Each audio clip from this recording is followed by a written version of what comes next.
Kita semua pasti pernah merasa ya kalau hidup ini tuh sebuah perjalanan yang penuh kontras. Di satu sisi ada senengnya, ada bahagianya, tapi di sisi lain ya ada juga lukanya, ada kecewanya. Nah, ada sebuah puisi yang keren banget karena berhasil menangkap dua sisi kehidupan ini dengan begitu kuat. Yuk, kita bedah bareng-bareng gimana puisi ini bisa jadi cermin buat perjalanan hidup kita. Langsung dari baris pertamanya aja nih, kita udah disuguhi metafora utamanya. Ini tuh bukan soal jalan biasa loh. Ini adalah simbol dari setiap langkah yang kita ambil. Di mana ada batu, yang artinya kesulitan, dan ada bunga, yang artinya kebahagiaan. Keduanya selalu ada di bawah kaki kita. Jadi bagian yang nggak bisa dipisahin dari perjalanan ini. Oke, jadi ini dia nih peta kita buat menjelajahi puisi ini. Kita bakal mulai dari awal perjalanan, terus kita turun dulu ke lembah luka, abis itu kita daki puncak harapan. Nah, setelah itu baru deh kita satuin kedua sisi ini dan belajar gimana caranya berjalan tanpa peta. Oke, kita mulai perjalanannya ya. Pertama-tama, siapa sih sosok di balik kata-kata yang begitu menggugah ini?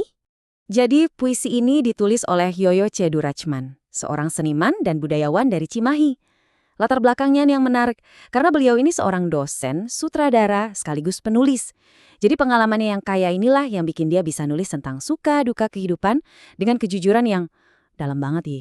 Nah, sekarang kita masuk ke bagian kedua, lembah luka. Di bagian inilah puisi ini dengan jujur banget menggambarkan sisi perjalanan hidup yang lebih gelap, yang penuh tantangan. Baris ini kayaknya kita semua pernah ngerasain momen kayak gini ya. Rasa sakit yang datangnya tiba-tiba, nusuk tanpa ada peringatan sama sekali. Puisi ini berhasil banget merangkum perasaan itu dalam satu metafora sederhana, hujan yang menusuk jantung. Gambaran ini ngomongin sesuatu yang, dalam banget. Sakitnya harapan yang hancur, impian yang gak jadi kenyataan. Reruntuhan dan janji yang mati itu bener-bener gambaran universal dari apa yang pernah kita bayangin tapi akhirnya sirna. Coba deh perhatiin, gimana puisi ini bikin kesialan dan duka itu seolah-olah hidup. Mereka bukan lagi sekedar perasaan, tapi udah jadi kayak tamu gak diundang yang selalu tahu alamat kita, bahkan sampai ikut duduk semeja pas kita makan. Ini bikin penderitaan itu terasa begitu akrab, begitu dekat dan kayaknya nggak bisa dihindari. Tentu aja enggak. Justru puisi ini sengaja pakai kegelapan ini sebagai titik balik. Jadi semacam poros cerita gitu, yang bikin kita penasaran, terus sisi lainnya gimana? Nah, kita akan lihat sebentar lagi. Dan sekarang, setelah dari lembah yang gelap tadi, yuk kita daki bagian ketiga, puncak harapan. Di sini kita bakal lihat sisi lain dari perjalanan ini, sisi yang penuh dengan kegembiraan dan keberuntungan. Perhatiin deh, baris ini indah banget. Kebahagiaan di sini tuh digambarkan bukan sebagai sesuatu yang rumit atau mewah, tapi kebahagiaan murni yang lahir dari hubungan antar manusia, sesederhana tawa yang tumbuh dari sebuah pelukan hangat. Simple tapi kuat banget. Kita semua pasti pernah dong ngalamin momen kayak gini, ketika keberuntungan tuh datang tiba-tiba, seolah-olah ngangkat kita dari kesulitan dan mengubah segalanya dalam sekejap. Puisi ini nyebutnya terbang. Wah, gambaran yang pas banget buat perasaan euforia yang gak disangka-sangka itu. Dan ini salah satu pesan yang paling penting menurut saya. Pengakuan bahwa bantuan itu sering banget datang dari tempat yang paling gak kita duga. Orang-orang yang mungkin tadinya kita abaikan, yang kita anggap cuma bayangan, justru mereka lah yang jadi penopang kita sampai ke puncak. Oke, kita udah lihat sisi gelap dan sisi terangnya. Sekarang, kita sampai di jantung puisinya. Dua sisi koin. Disinilah kita bakal nyatuin kedua tema yang kelihatannya berlawanan ini dan nemuin pesan terbesarnya.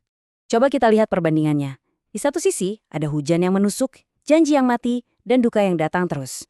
Di sisi lain, ada langkah yang ringan, keberuntungan tak terduga, dan penolong yang tersembunyi. Dua kenyataan yang beda banget kan? Tapi keduanya adalah bagian dari perjalanan yang sama.